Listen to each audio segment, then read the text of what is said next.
Hey everybody, my name's Adam Braus, I'm Scott Moppin. and this is Solutions from the Multiverse, where we bring you a new solution every week to your happy earballs. So thanks for joining us, and come by each Tuesday morning. We'll have a new episode ready for you. Here we go. Well, it's been a while since I've been here. I mean, our episodes have been coming out, but it's been a while since we've been here recording. And in the interim, you have gone to Hawaii and come back, correct. Right? Honeymoon. Very cool. Yeah, it was fun. Where? Maui. Went to Maui. You went to Maui. I've never been there, but how was it? What's your rating of Hawaii? Hawaii was great. It was You heard it here. Easy. Hawaii was great. It was easy to get there. Direct flight, San Francisco. Cheap flights too, which was really great. Okay, nice. And I want to ask what that. Yeah, How much? $250. What round trip? Yeah, it was so cheap. That sounds great. I know, it was awesome. I just went to Texas and it was like 800 round trip for me. I went to Chicago and I had to take a bus to Madison. It was like $450, $600. Yeah. Hawaii $250. Boom, boom, round trip. Whoa. And then did you eat anything cool? So we went. First thing we ate when we first got there was it just was like a roll place, like a sushi roll place. It was called Miso Fat, PHAT, Miso, MISO, Fat. Okay. And it was incredible. It was so good. Like we were just looking at each other and back and around, and we just told them, like, you've ruined sushi for us in San Francisco, because this is so much better than sushi in San Francisco. Well, it's probably super, like, it came from 50 feet away. Exactly. You know what I mean? Exactly. I think the trick was the tuna. So most of their rolls had tuna in it, and it's because the tuna is a deep sea fish. It's literally caught like right off in the deep sea around Hawaii, and then it's not even frozen. It's just brought on shore and bring it in, chop it up, and put it on the plate. Yeah. Whoa. So that was wild how good it was. And then we actually went back there. I mean, you want to try a lot of different things, but it was so good that we actually went back like 3 days later, and we ordered a hamachi collar, which is like the neck, essentially underneath the gill of the hamachi, which is like a yellowfin. Oh, okay. And you can't make it into sushi, so they just bake it and give it to you. Okay. And it's really tender, oily, delicious fish. And this hamachi collar was about as big as my elbow. It was this huge. I was like, show me the fish that this came off. I mean, the hamachi must have been like 5 feet long. You got a piece of fish like as big as your arm? It was huge. I mean, it wasn't maybe as big as my arm, but it was like, that big. Can I ask how much of that hunk of a fish, how much of that size of a hunk of fish is going to cost? Yeah. I think it was like $22. What? That seems reasonable. Yeah, it was reasonable. Whoa. I mean, Hawaii is expensive. Sure. But compared to San Francisco, it's like the same, because San Francisco is expensive. Yeah. So.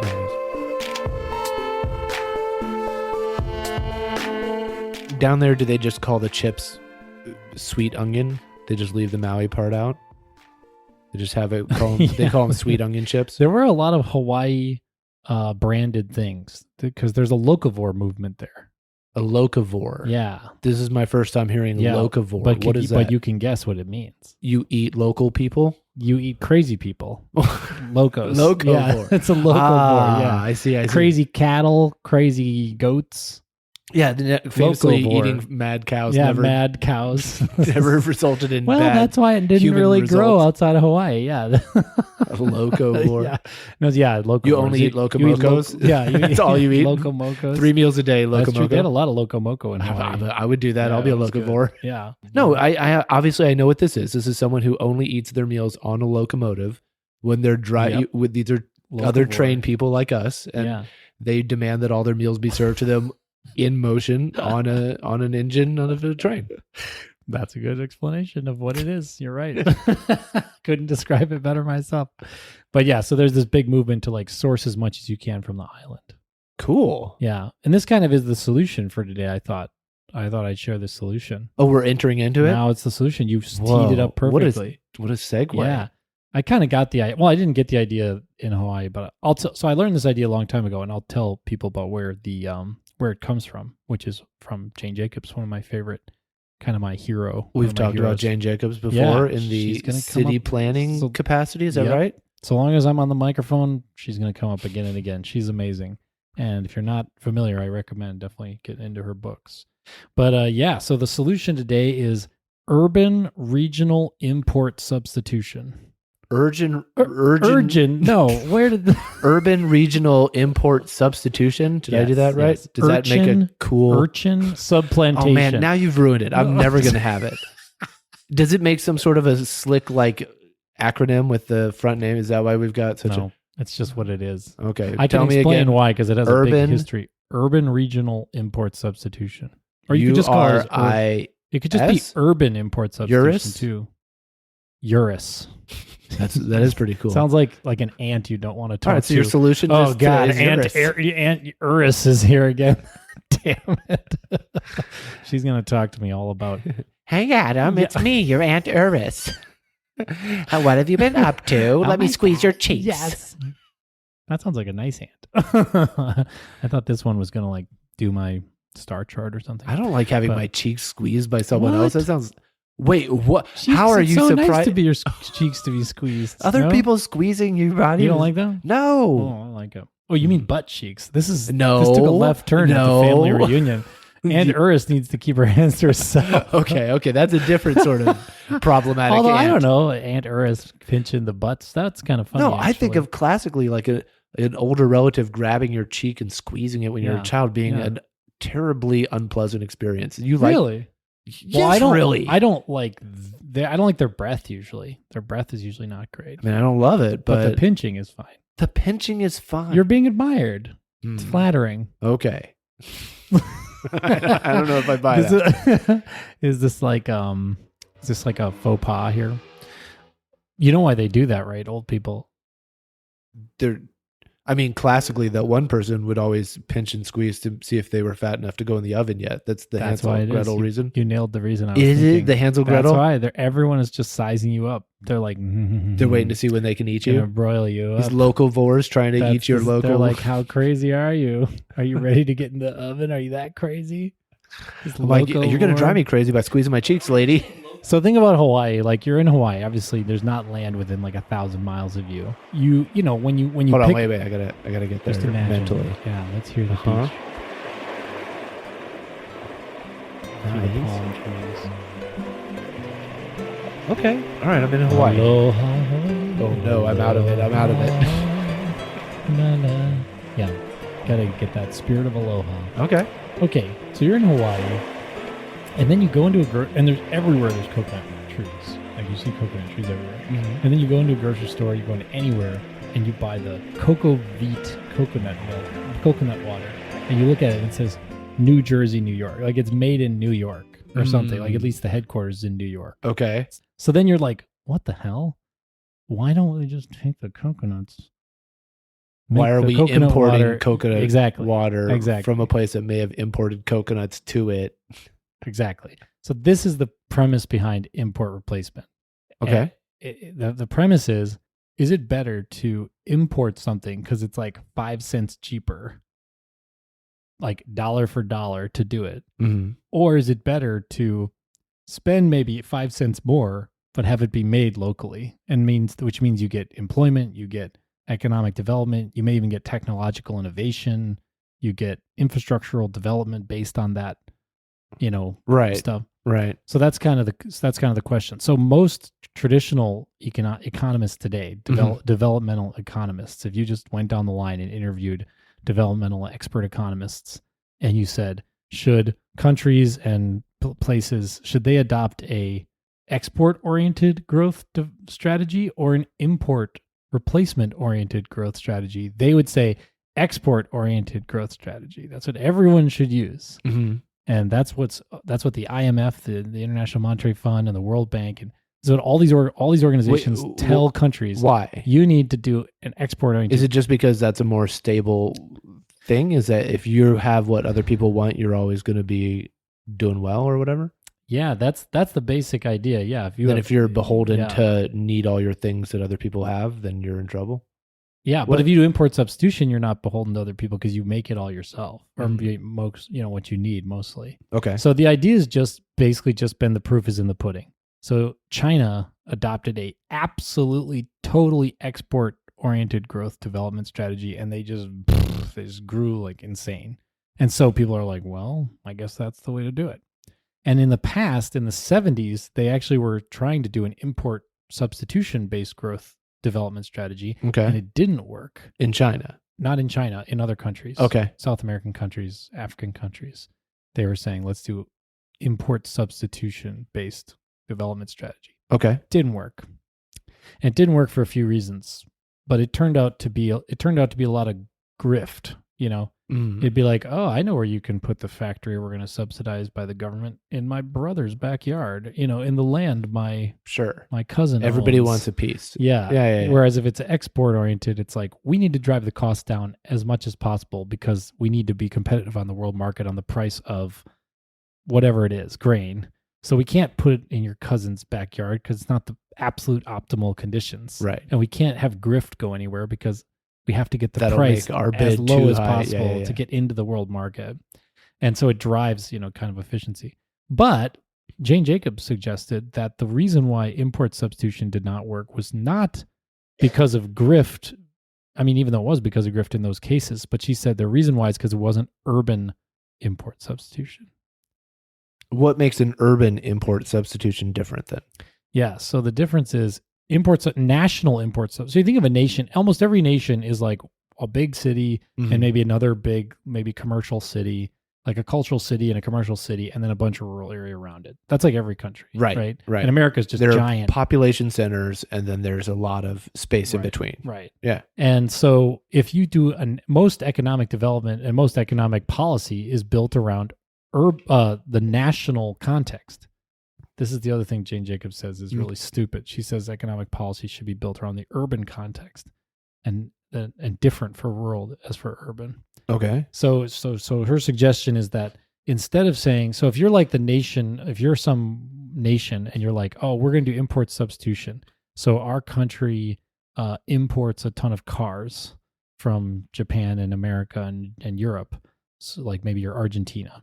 And you're like, we're going to import substitution. We're going to subsidize an Argentinian car industry. Okay. Then what they do is they just hire a bunch of consultants from like Japan or Germany or whatever in America, and they put a factory in like whatever area of Argentina they decide, some random part of Argentina. Okay. And then they start trying to make these really I'm not trying to pick on Argentina, but any country that did this, the cars would be like really shitty. Okay. They've never done it before. You know? They've never built a car industry. And so you can't just do it out of nothing. It's like really, really hard.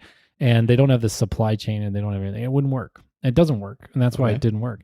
But what her point is that if you go into a city and you see what that city is importing, and then inside that city, you import, replace it. The city itself has the context. It has the like supply chain and the resources and the ability to learn and the ability to innovate that like a national, like by decree, by committee, governmental decision doesn't. It doesn't have that same brain train as a city does.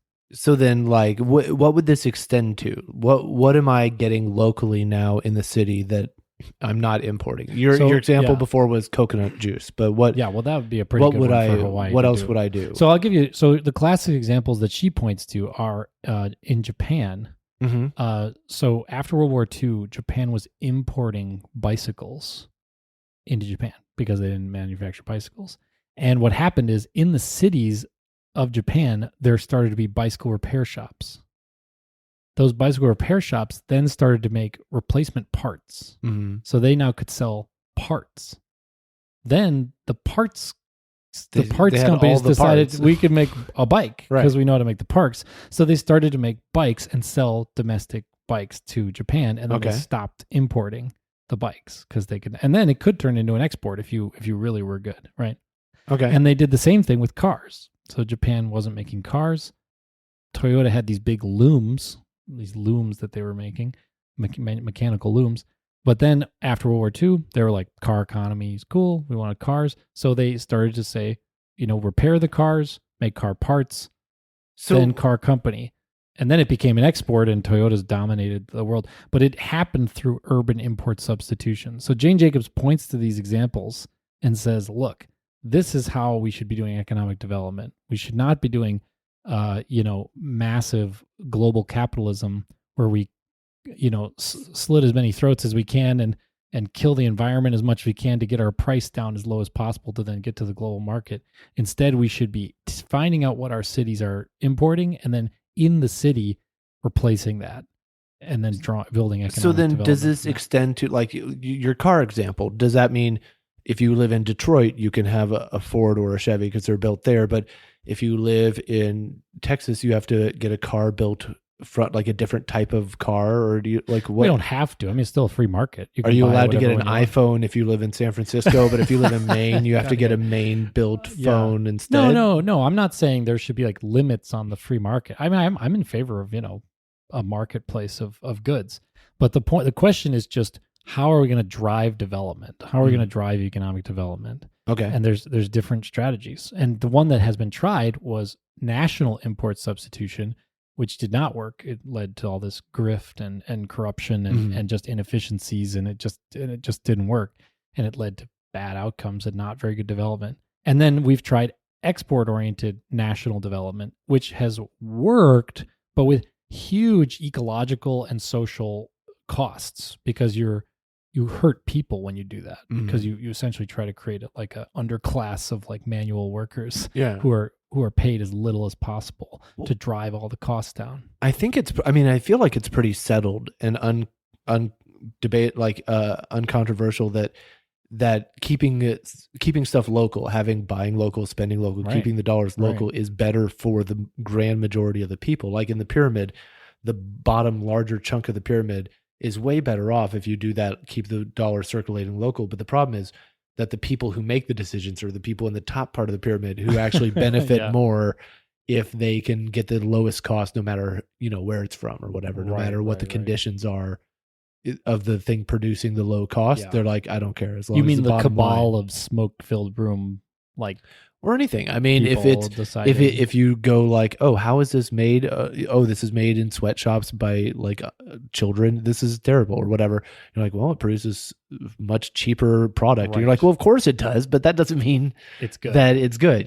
So right. keeping stuff local and it prevents that sort of thing, I think, but it also helps out in the mom and pop thing. We saw that in real time when Walmart's moved in and big box stores moved in and drove out the local hardware stores, the local everything stores, clothing stores, everything, and just became things that went to a national or multinational conglomerate. That's where the money went into, and you're like, oh wait, it just drained it out of this economy. The promise was cheap, low cost goods, but at what cost? There was an underlying cost that you didn't know about. And the same thing is happening on a national level, or I should say international level, with countries like, if you're like Paraguay, what does the IMF say to Paraguay? They say, if you pick 2 or 3 exports that you can have a competitive advantage for, and you reorientate your whole economy to those cash crops or to those things, and then we'll finance the whole thing. We'll like put in, billions and billions of dollars of international investment into Paraguay if you decide to make like coffee and whatever, toothpicks or whatever, corks or something, at the cheapest price for the whole market, because we think you can do that, because we've seen other countries do that through an export-oriented development.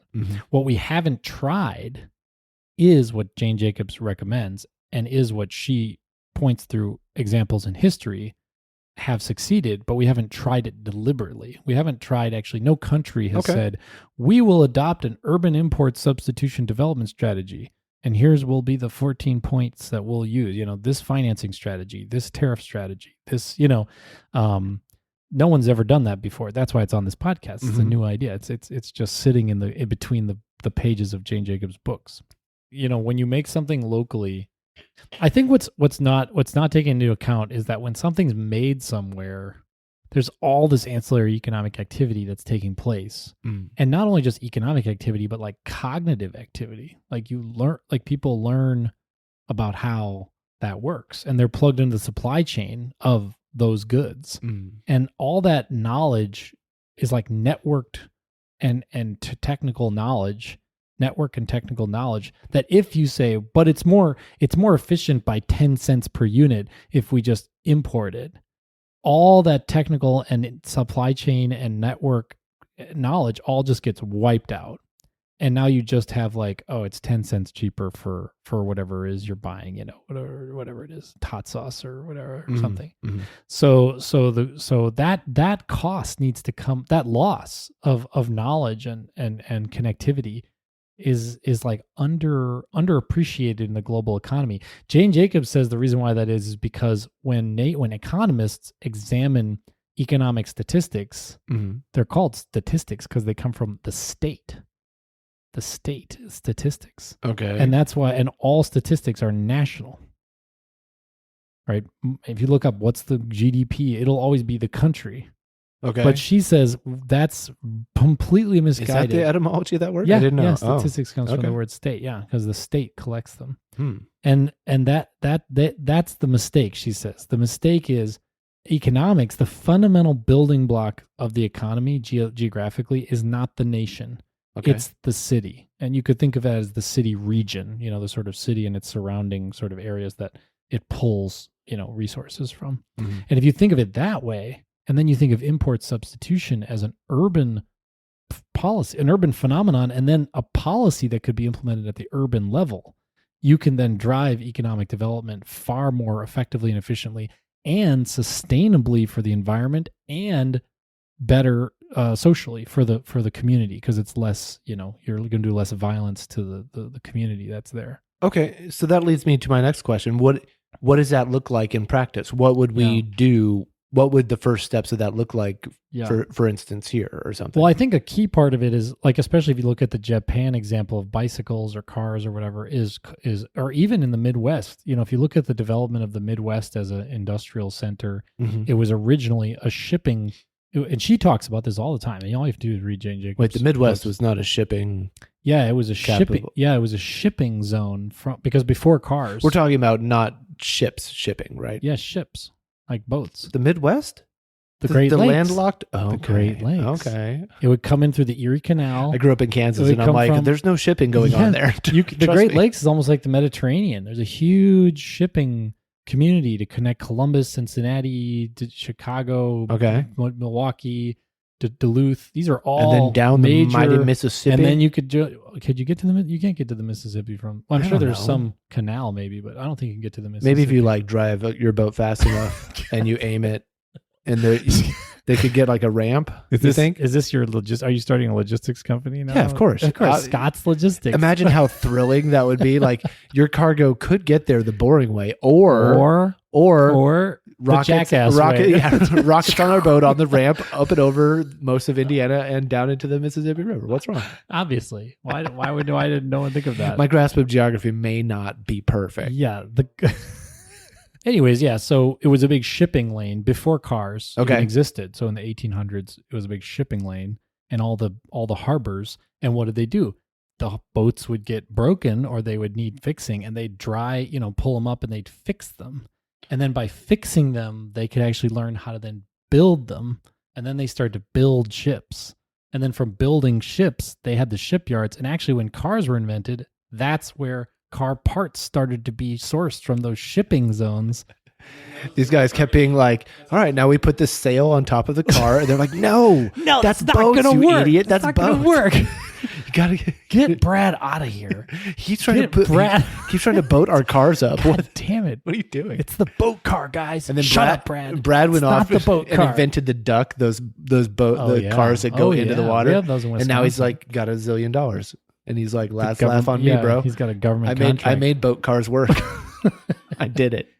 But yeah, anyway, so you have to think of these like economic developments not as like they happen procedurally in locations, and those locations are almost always cities. Okay. And then they build almost like a crustacean, like how like crustaceans like grow one layer onto the next layer. Mm-hmm. That's how these economic development happens. It happens like these growths on top of growths on top of growths with slight lateral movements. Like we build shipping parts. Oh, we can build car parts or truck parts or train parts, and so you have these sort of lateral shifts. And what do you have lateral shifts into? What you know is that there's a market for in your city, but you're importing. So you look for what are we importing a lot of, or even a small amount of, that we could actually just build locally. Mm-hmm. because we know there's a market for it here, and we save we save the shipping. You know, we save you undercut the because you don't have to deal with the prices of the shipping or the transportation. Right. And if you take into account the externalities of carbon and pollution, and you stand in solidarity with workers who are being exploited in other parts of the world, have a value on keeping the stuff, exactly, the money and stuff circulating locally, and you have the value, you know that there's this value to having a local economy. All of that drives this idea of an urban import substitution, which has not ever been tried anywhere ever, because it failed to do national import substitution. National export oriented development seemed to work really well on paper, but with all these problems, externalities, and costs, right? And the disruptions of global capitalism. Here's the big part of this idea. I'm not just like, let's replace one dog shit idea with another dog shit idea. What I'm saying is export. Great. What I'm saying is export oriented development. When people say capitalism is bad, capitalism exploits exploits people, capitalism exploits the planet, global capitalism is bad, multinational corporations are bad. When they say all that, what they really mean because it's not bad to just make things and try to help, and sell them to other people. There's nothing wrong with that. But the problem is export-oriented development, that and other systems, right, around capitalism that have made capitalism a bad system. But capitalism itself isn't bad. I'm a red-blooded capitalist. I believe in capital. I like capitalism. But what we need is a development strategy that doesn't hurt people, that doesn't hurt the environment, but still creates growth and jobs. Right. And, it doesn't, I mean, it seems like capitalism isn't bad in the same way that like communism isn't bad, but in practice it always goes awry because humans are bad. Because humans are human. The human factor is like, it seems like capitalism isn't bad maybe, but it sure does seem to motivate a lot of people to do bad things in the pursuit of it. I think it's only out of ignorance though. Cause it's only because we haven't. It's like, actually, this is what Jane Jacobs says too. This is becoming a Jane Jacobs episode. Jane Jacobs says that the problems in the world are not due to innovation; they're due to lack of innovation, and she's right. So if you look at like capitalism, anytime you have a complaint of it, it's usually because we haven't solved that problem yet. Right. It's not because the system of solving problems is bad. Yeah, I mean, you want a society where you slowly iterate and make it better. It's not like you get to this point, you find one small thing, you go, all right, wipe society clean and start over from the building blocks. And what are we going to do? All right, I guess we'll start with what is written language. You're like, oh no, we don't have to wipe all that stuff out. We should do that. The English language. Can we do a side solution? No. Dude, the English writing is so stupid. What? Why are we writing with Latin script? Modern Anglo-Saxon. What do you want to be writing with? It makes no sense. I think we should adopt the Hangul, the Korean. Well, Hangul rules. I know. That's what I'm saying. It's the most recently developed writing system. I think we should so much sense. I think we should just abandon Latin and just adopt Hangul. Okay. Done. Well, that would certainly make all the Korean dramas I want to watch a lot easier to understand. We wouldn't know Korean. You wouldn't. Why not? Korean. We would write English, but we would write it in Hangul. Look, in the language. Bro, if I'm going to learn Hangul, I'm going to go all the way and learn full Korean. No, you can learn Hangul in 2 hours. Why do you have against me learning Korean? Why? You can learn Korean if you want, but I'm not proposing that everyone learns Korean. That's insane. No, you just propose that we start writing in Hangul, which is a written language that you can write English in. Okay. And it will be phonetically perfect because Hangul is a phonetically perfect I think language. You're going to get in trouble for cultural appropriation here. It's cultural. What? I don't know, dude. If you start writing all of English in Korean, there's some problems here. I think that's not cool. I think the Koreans would think it was really awesome. You don't think so? Maybe, or maybe they feel like you stole it. Like you said, they only made the language like 100 years ago. It's like brand new. Yeah. The king of Korea was just like, before they were he didn't say invaded. anything because he didn't have any language. He was just like, no, you're getting the written and they were language. Like, we need to create a language right now. You're getting quick, the written language. Help the king be able to talk. Spoken language. Although they didn't say that because they had to use like gestures and stuff. There was no language. No, they had Korean. They just didn't have a way to write it down. What? They had no way to write it down? Well, they wrote in Chinese. They wrote with Chinese characters, and then they spoke in Korean. And then the king of Korea was like, screw that. We need our own phonetic alphabet. What do you think that cell is like, where they're like, hey guys, everyone, everyone, you know everything you know about writing and everything you know about how to write.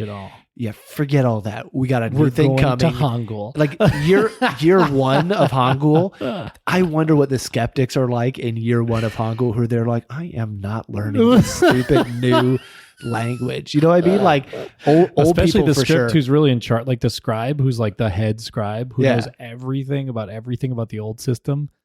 They're going to be like, And then no there's way. some early adopter who's like, I'm never using Chinese again. I'm only gonna using use Hangul. Hangul. And everyone's Yeah, like, you're crazy, dude. So you just want to write every language in Hangul. Hangul. I think Hangul is the best written language. And you don't I've think ever- that's going to be confusing. Now, we're talking about the king of Korea, but what if Well, they we're make trying you... to save capitalism here. What if That's they the make goal. you Save King capitalism. Adam, king of the democracy, and Yeah. they go, what's the first thing you're going to do for the kingdom of San Francisco to make it urban, replaceable, import substitution. urban regional import substitutional? Well, I think it would be. I think you would probably start off with a grant program. Okay. I think that's what it would be. So you'd say I would make a development bank. So I would institute a new bank. So there's a And chunk of money now. I'd say the government is backstopping this bank's loans. So Okay. this bank has reserves. You can have accounts in it, and it has cash flow and whatever. But if it ever goes like belly up, the government's going to bail it out. So it's called it's a development bank. Okay. So I would say San Francisco should start their own San Francisco Development Credit Union Bank, Mm-hmm. and people in San Francisco who want to be patriotic should have savings accounts in that bank. And Okay. actually, you should even give good interest rates so that local money flows into this development bank. All right. Then I would have the people be able to fill out grant applications for exactly this import substitution grants. Okay. So if I'm like a guy or a gal who's like, like San Francisco imports a lot of I make don't these know, cabinets here in San Francisco, windows but I and- have to import the like little latches for Yeah, them so I'm from gonna Taiwan. make those So latches. I found a Exactly. place where they can make them in the city, but it's going to what do I need the grant for? Yeah, something like I'm going to make those latches. Oh, okay. Or I'm going to, yeah. So I identify things that San Francisco's, or I think a lot of this could turn into urban farming, right? Because Mm. cities are all importing food from the rural areas around them, right? Sure. It doesn't have to be international. It could be, we import these from Chicago. Because now you think of the city as the unit center, yeah. of economic development, not the nation or the California or something. Okay. You could even say we import a lot of our movies from L.A. I want a grant from the development bank to start shooting films in San Francisco, or I want to start a film. Oh, you saw A film. Oppenheimer from L.A.? No. We had a local Oppenheimer. I'm a Lokenheimer. Not quite a Lokenheimer. as- Yeah. The special effects weren't quite, but it was very locally sourced. Yeah, but like for example, Quebec has an entire film industry Mhm, that's mhm. in Quebec, and it's good for the Quebec economy, right? It creates Well, all this kind of Canada does a great like thing where they subsidize the arts that our country used to do and doesn't do Yeah, anymore, yeah. but where they subsidize and they have a requirement that like TV shows and movies and there a certain percentage of it is required to be Canadian content or Right. made by or Right, in right. Canada. And so it creates and maintains an industry there that benefits a lot of people and a lot of, No. a lot of actors, a lot of writers, a lot of directors There you go. in there that we don't really have that sort of a safety net here. Right. There you Right go. now, we actually have a bunch of people on strike because Right. there 'cause are it's not supported. crazy imbalanced studio and worker power, That's a really good point. Yeah. Anyways, so yeah, that's what I would do. I'd have a development Okay. bank. I would have a local, an urban development bank, Okay. and then I would have a grant program that the development bank. You're would saying give I don't know everyone's loans industry, and so I'm not grants. going to tell you Yeah, I where don't these know. spots And are. also the But government doesn't you know know. your industry. You come to me and you say, "Hey, Yeah, I make will a do case. this if Make you a help case. make it happen," Yeah. and we help make it happen. And the best proposals every year would get whatever they ask for, $200,000, $5 million, $10 million, whatever they need to get off the ground. And then we would give them the Earthsea Award, right? Aunt Earthsea would come out and give it out. Well, here you go. They pinch the cheeks. That's part of it. When you Oh. get the award. Oh, no one's going to apply for these Pinch grants if you cheeks. have to get your cheeks I pinched. would. I'd say You'd be sign getting up. all the grants. I love it. Oh, it's King Adam. He's lined up for all the grants. The one person who likes his cheeks pinched. Give it. You know the story of the Shavian alphabet. No, do you know this? No, I don't know the story of the Shavian alphabet. You said, you know the story of, like there's 3 major stories. There's like Adam and Eve. There's, like Oliver Twist, and there's the Shavi alphabet, of course. What are you talking about? So I'll tell you, the Shavian alphabet is George Bernard Shaw, when he died, left money in his will, a competition for someone to develop an English alphabet, an alphabet for the English language. This dude's just trolling people after his death? Yep. Okay. And they did a competition. Somebody turned in, they turned in a bunch of options, and one of them won, the Shavian alphabet. So you can look up on Wikipedia, the Shavian alphabet. Shavian, Shavian. And it's not good, though. It was made 100 years ago. I don't think it was done as well as it could be. Partly it's bad because dyslexic people can't read it because it's like very similar shapes, like just rotated, and dyslexic people can't do that. It makes their brain all confused. And that's like 6% of the population or something, some huge number. So you got to make an alphabet where the each character is really unique. Like in Hangul, each character is totally unique. Dyslexic people probably love Hangul. I mean, they tried to make that Esperanto, the language of that was supposed to be the world language or whatever. They tried. When was that? Was that the 70s? What was that written in? Did that have an alphabet? I feel like it had a probably Latin just script. Latin. God damn. Well, that's okay because actually when you write, because Esperanto was based mostly on Spanish, which means it had pure vowels. And when you have pure vowels, Latin actually script works pretty well because you just have a, e, I, o, u, the 5 pure vowels. Okay. The problem is English has these gnarly impure vowels because we had what was called the Great Vowel Shift, where English shifted from because pure we vowels smushed all the languages into English. Exactly. So that's what happens. Exactly. Yeah. We have a mongrel tongue. Yes. We have a total mongrels. I think we should start the Hangul English movement where we this is really a braided solutions. Solutions. I am half on board. I like the idea of Hangul, but I want to learn Hangul Korean. You work on Hangul English. We'll see 5 years from now who's good. I think you'll be driving a car and you'll be looking at a billboard and it'll just be like straight Hangul and it'll say like McDonald's. And you'll be like, it's McDonald's. It's saying it right there. It's not going to say anything to me because I'm not going to. It's going to say McDonald's because that's how Hangul works. You do it in syllables. Anyways, urban import substitution is better though. And I want because I think the thing I'm not highlighting enough is that this is a way to fix capitalism. Okay. The problems with capitalism being exploitive, destroying the environment, hurting people, hurting regions, hurting communities. A lot, not all of it. There's lots of parts to this. It's a big, complex thing, but a big part of it, especially internationally, is the absolute lemming-like consensus among economists and among developmental leaders that we need to do export-oriented development, and that is just. I think. I mean, maybe you're saying it's backward. Well, I'm just saying it should be. I'm just saying maybe that's right. But nobody's tried this other very plausible system of economic development, like highly plausible, and it hasn't been tried. Hey. And so I think it'd be cool just to we could just do it in one city. Like Chicago could just be like, let's try urban import substitution. And not even with a lot of money. You could be like, let's just put $200 million towards urban import substitution in Chicago for 5 years and do a study and see if it does anything for Chicago. I think you'd find that it does a huge amount. I give you an example. My cousin kind of did this a little bit. Okay. So he runs a really great, we can put it in the show notes because I can't remember the name right now, but he runs a farm in Wisconsin. Okay. And their farm. Wait, is this old McDonald? Yeah. He has a farm. Oh, wait, Nold. Yeah, the Hangul, right. We'll have it in Hangul in the show notes. That'd be funny. Because you could switch the keyboard and then write it in Hangul. Okay. Yeah. But anyways, so he applied for a grant to the federal government because they have grants for farms to help farms. And he applied for a grant to purchase the machinery and run a mill on his farm that grows wheat. Okay. So he grinds his own organic wheat into organic flour and sells it. So he doesn't have to send it off to a grinder and then the grinder just sends it off to a distributor and it all just gets away from him. It's all done. He gets to capture all the value all the way through. And it makes him a lot of good, not a lot of, he's a millionaire, but he makes, his farm is better off because he has this machinery. Yeah. And that's kind of what I'm saying is we want to create more economic resilience inside of local communities through replacing what's being imported, you know, and insourcing all the value chain. And if it does turn into an export, great.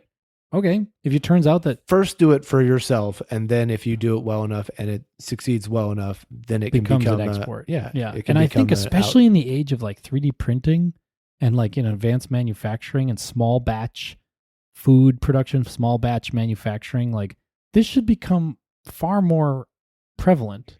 But I especially thought about this in Hawaii.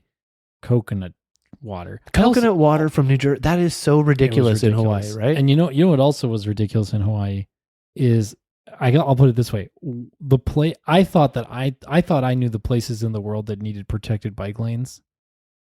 Hawaii needs protected bike lanes so badly. I feel like people just drive like the Wild West out there, like they have bike lanes, but again, they're not protected, and so there's no cyclists around. None. There's a few people who are doing like, I'm an athletic cycler, and they kind of, go across. It sounds like you also need no commuters. Bike lanes with like protected ceilings on them, because coconuts are going to fall and like conk people on the head while they're trying to ride their bikes. That's the risk when you start. You imagine riding a bike and a coconut falls from a tree and hits you square on the head. That instant concussion, right? You're done. Oh, depends on how tall the coconut tree is. You could be dead. I mean, when I was in Thailand, I was hanging around in Had Yao, which is a beach. Had just means beach, and so I was hanging out at Yao Beach, and when was this? Like, I don't know, 15 years ago. Okay. And they had this. I was like sitting there on my little balcony looking out, and all of a sudden, like, I see balcony there. Yeah, I saw. Oh my God, I see all these monkeys. Just all of a sudden, like 4 monkeys come out of nowhere, and I'm like, whoa, whoa, whoa, whoa! These are like big monkeys. Like, I don't know if they're chimps or something, but they're big. They're kind of orange colored, but not orangutans. Did they have tails? I don't think they had tails. Might have been chimps. I don't know, but it was kind of scary because they're is scary. big kind of wild animals. I don't think chimps are in Thailand, but they run up the trees and they push on all the coconuts, and then some of them fall down, and then they run down the tree again and they run up the next tree, and they keep doing this, and they're like combing through all the coconut trees. And then I see this like guy, this like monkey shepherd walking, and he has this kind of big stick, and he's just kind of leisurely walking and kind of keeping his eye on the monkeys and making little clicking sounds and whistles. And occasionally a monkey runs up to him and he like gives him a treat. And like, this guy is a paid service to have the monkeys press on the loose coconuts and get them to fall. Whoa. So that they don't fall on people and hurt them. Whoa. That's literally their job. Wow. Isn't that cool? That is cool. He just combs the island. He's the monkey wrangler, and then he's got this like squad of monkey. I think it's a troop. Troops. Yeah, a troop of monkeys. Whoa. That's kind of fun. It was dude. cool. That would be really fun. He was super chill. I mean, you have to be, because if you have any aggressive tendency, you're going to set off all those monkeys, and then you're in like it's them versus you. No way. They're going to get you. You're in the 1992 movie Congo, right? All of a sudden, they're like deciding there's a new. We're going to have a new alpha here in about 10 minutes. Hold on. Yeah, who's it going to be? But yeah, what were the other things? Well, so I read about the imports of Hawaii to see what they could do. So they import a ton of gasoline. This is where protected bike lanes would come in. Yeah. So you say, okay, let's get rid of the import of gasoline. Let's put in protected bike lanes, and let's import bikes, which are way cheaper than gasoline, and get bikes with protected bike lanes and reduce the amount of traffic, cars. Yeah. Plus, if there's anywhere that the weather is always going to be cooperative for the most part, I guess. It rains a little outside bit. of, yeah. But who outside cares? of like a typhoon. You're wearing board something. shorts. Who cares? And also bicycles there's actually really good surfboard holders for bicycles where you can pack 2 surfboards onto your bicycle really easily. Okay. So you could build surf those on 2 surfboards at once, things too. One on each foot. Well, if I was Is that what you were thinking? I was thinking sometimes people want 2 surfboards. They want like their big board and their short board, long board and short board.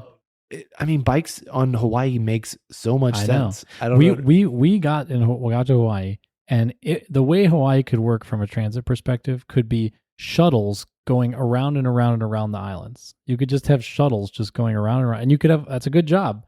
My job is I get up and I drive a shuttle 5 hour, 10, 6 hours, 7 hour, 8 hours a day. I do 5 shifts a week, and I have a full-time protected good job. Mm-hmm. And then it could be like when you got off the plane, people were like, "Don't rent a car, just get on the shuttle." Stop when you get to your hotel, which is all on the beaches, and then get off. And guess what? All the hotels have bike stands, and you just like swipe your credit card and you have a bike for the next week. and use a bike everywhere you want If to you go. don't want to pedal, you get one of the e-bikes. And you get the e-bikes, Yeah. right? And if you're old, then you get on the shuttle again. The shuttle keeps going, And there are some shuttles that go to the top of the mountain, and there's some shuttles that go. But yeah, Hawaii, at least Maui, could almost entirely stop the importation. Well- Not entirely, but they could cut it down by 80% if they just use shuttles and bicycles with protected bike lanes. Like, for example, I was talking to this horse farmer, because we went on like a horseback ride, and I was like, what's He going on? grows horses? Yeah, it's amazing. Whoa. You can see the trees. Yeah, actually, it's more like a potato down on the ground, but Little horse heads peeking up. But there was this crazy field just full of these like little trees, and I was like, "Are these avocado? What are these?" And I asked this woman, and she was like, "Oh, those are all lime. It's a Californian company that came in and just planted like 10,000 acres of lime trees." And I was like, Whoa. "Oh, that's interesting." But again, this is an export-oriented development strategy. They're trying to concentrate the amount of limes so they can export those limes all around the world. Wait, why did you call this person a horse farmer? She's a horse farmer. Lost. That was the other thing. She was a cattle farmer, and she said, "We don't finish and butcher our cattle here. They ship all the cows back to California to be finished and slaughtered, and then the beef comes back to What? Hawaii." I know. And she was saying, "We really want to finish and slaughter our beef here, but we can't because it's cheaper, Mhm. a little bit cheaper per head of cattle to do it in California." So that's the example where she could go with and maybe You started there. Originally, it's going to be a little more expensive once you establish right. a process base and a operations base and a client base. Then Right. Also, prices you start might going want to do down and a you little. go. You also might want to do a little tariff, right? A little. I mean, people get real tariff on the other things Yeah. to incentivize people to use exactly, the local one. Exactly, and people get real. They get their dander up about tariffs because in the past tariffs have used for grift and Mhm. and it can hurt consumers and stuff. Right. But you have to remember that if you're hurting the environment with for example, the carbon that comes off the shipping lanes and the destruction of whatever environment, and you're gaining local value by having this local economy, that tariff is actually a valuation of those externalities and a valuation of that gained value locally. So it's not like you're just trying to skewer, you're just trying to like prevent people from doing something. In a way, I think the tariff in this sense can actually be an expression of a truly free market, because it's a market that internalizes all externalities and recognizes the value that's being created. Yeah. Sometimes the market doesn't that value is not captured in the price. So we need a rational method to add that value to the price, which can be a tariff. So if you said, yeah, beef that's imported to Hawaii costs, 50 cents more a pound, but you can buy the local beef that's finished and grown and finished and slaughtered here, people are going to be like, oh, well, of course I want to buy the local beef. And now you create Right. this flourishing industry that causes employment and, taxation, which can all go right back into that local economy. Anyways, so that Hawaii is a good example, but Hawaii can't put a tariff on the other country, on the other states. Though. No, of course. But it could put a tariff on if it's taking beef from, well, actually, can it put tariffs? Maybe only the federal government can do tariffs. But anyways, other countries But could do this. Trying to get it locally sourced, urban, regional import substitution. import substitution. What we really need is a country to adopt this. So we need a country who's like fighting with the IMF, and the IMF is saying, do all this stuff to turn, to basically just completely destroy your country to become like just this, hub of global capitalism. Mm-hmm. And the country's saying, no, go to hell, and using kind of more like socialist or kind of corrupt ways to say they're doing development when really they're probably just doing sort of grift and corruption. What we need is a country like that to instead say, we're going to do urban import substitution. It's a perfectly acceptable strategy, So, Okay. but we'll see if we can get anyone to do that. I like it. We'll get it. Yeah. I actually had when I went to Korea, I had a book that I bought in Incheon Airport that was like you can learn to write Korean in like 10 minutes or something. Yeah, And it was you like can. fascinating. I was like, Yeah. wow, this is You can learn it so fast. Yeah, it's really cool. crazy. Like you can't learn Korean fast, but you can learn Hangul. you can learn to decipher the the written language. chunks. Yeah, and you can write English in it. Okay. Instantly. All right. You sound skeptical, Scott. I don't. Two solutions. This I is a can- 2-solution episode. I can barely Two for the spell price of English one. stuff right in English. This so is like you with the surfboards. This podcast we're writing is kind two of like- solutions, one on each foot. Yeah, and they're nothing to it's do with each other. Totally going And well. they're No wiping going out great. whatsoever. I like this. Wait, you what's can your spell in Hangul. No, what's that's your, the thing. The reason why you can't spell in English is because you can't sound it out. It's not Right. phonetic. With Hangul, you would be a perfect speller instantly. amazing? Okay, I'm You sold. would then. never misspell again. I'm sold. Me too. I hate Man, that would spelling. make spelling bees really And boring. we like they would just never end. spell it and be like, okay, This would be the end of the spell it. spelling bee. I can be like, I'll spell a whole paragraph for you. Who cares? It's all phonetic. Yeah, exactly. Spelling bee. Here, that's the real solution. Ending spelling bees. We need to we put got an there. end to spelling bees. And this is Also, how- spell check. I mean, except for typos, it would be unnecessary. You wouldn't Okay. need any spell check. One last question. What's your Hawaii? Are you? No, that's a dumb question. Never mind. Come on. No dumb I was like, questions. Just I was dumb like, what's your answers. bathing suit situation? Are you wear I like got a new bathing suit gifted to me. It was a Lululemon bathing suit. Very high quality, but a little tight. Very, because the high shorts are in style right now. But in high Hawaii, shorts are in style? But in Hawaii, they still have the long board shorts. Yeah. The surfers. That's what you should surfers have. want it. But in the rest of the country, I've noticed a lot of high Like short soccer shorts? short shorts. So Okay. I like the short shorts. Got to show some thigh. Oh you know? man, Skies out, thighs out. People don't- Scott. Skies out, thighs out. sky's out. The sky is always out. That doesn't make any No, sense. when there's clouds, there's no clouds. There's still sky. That's sun's out, guns out. You're thinking of. Sun's out, guns out, skies out, thighs out. Oh no. Yes. Oh, I don't like that. I don't like that Guy one bit. thighs. Guy thighs. Oh no. Oh. Yeah. Swimsuit. Well, I'll leave you with that wonderful everyone. vision, everyone. Yeah. Have a great Take rest care, of your everyone. week. Yep. Bye. Bye.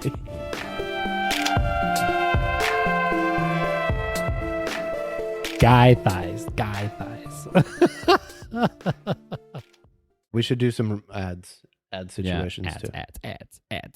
Nope, that's not how we should start our ads.